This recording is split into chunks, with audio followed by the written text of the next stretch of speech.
After 1 year with Tesla Solar, here's exactly how much I've saved and what I regret. A year ago, I decided to switch to solar to cut down on electricity bills and make my home more energy efficient. I compared Tesla with local installers and other companies like SunPower. The Tesla price was lower, the design was cleaner, and I like the idea of everything being tracked in one app. My system is 14.75 kilowatts.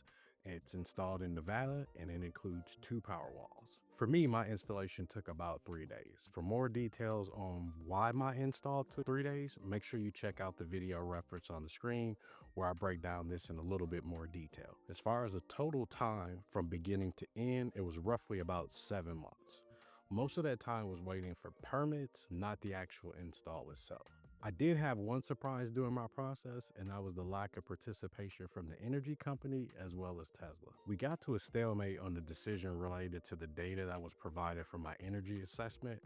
Eventually that was sorted out, but please plan on the fact that your energy company is probably not going to go out of their way to reduce your dependence on them and the grid, because at the end of the day, that's less money and profit for them. For more details, make sure you check out the video on the screen. If you do go this route, make sure you build in a buffer of a few extra weeks just for approvals. Now, here's the data everyone wants to see. Since my system was installed, it has generated 2.9 megawatts of electricity. This is the same as 28,900 kilowatts of electricity. My highest month was June of 2025 with 2,584 kilowatts being generated, and my lowest month was December of 2024 with 1,008.7 kilowatts being generated. So when I say my system has generated over 28,000 kilowatts, what does that actually mean? Think of it like miles on a car. It's just a way to measure distance, but instead of miles, in this case, it's energy. So 1 kilowatt hour means 1,000 watts of power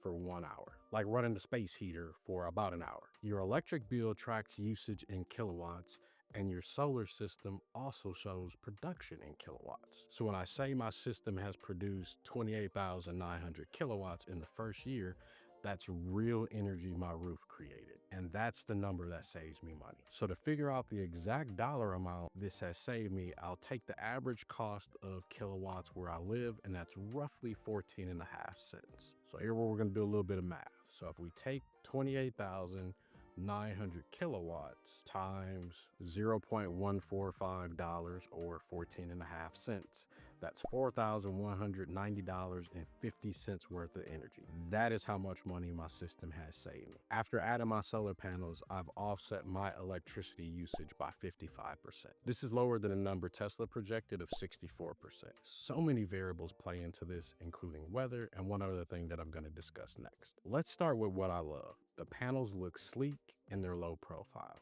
To me, it's hard to deny that these don't look good and give you that high-end tech feel. The Tesla app makes tracking production simple. You can go crazy diving into the details and tweaking how you want to use the system. And now with iOS widgets, it's very easy to get live updates on energy production without needing to keep the app open. The system has been reliable. I've had pretty much no downtime. I've had zero issues since the system was installed. For me, it just works, and that's what you want at the end of the day. And here's the not so great part. Winter production was lower than I expected. I don't live in a place that gets snow. However, in the winter time, there are fewer hours in the day, and that impacts how much solar can be generated in a day. I can only imagine how bad this could be if I lived in a place where snowfall and cloudy winter days would impact my system. And for me, the biggest con is something that I didn't see coming with adding these panels, and that's pigeons. Yeah, you heard that right. Pigeons. After installing these panels, my house became a magnet for pigeons. We started noticing droppings around our house as well as eggshells. It eventually got to the point where during the day, we could hear them as they were roosting. I contacted a pest control company. They brought out a drone to get a better idea of what was going on. As we suspected, a lot of pigeons decided to make underneath our solar panels their home. To me, pigeons are the flies of the bird community, so I needed them gone as soon as possible. The contractors ended up pressure washing the panels, they pressure washed the roof, they removed a couple of nests, and they installed what they call pigeon guards. These are like chicken wire, but it goes around the panels and prevents the birds from nesting underneath. This was expensive, but necessary in my case to prevent any issues with air quality. Lots of bird droppings over time in a concentrated area can make you sick, as well as these guards prevent the pigeons from damaging any of the electrical wiring for your solar panels. After 1 year, would I do it again? Yes, I'd still choose Tesla Solar.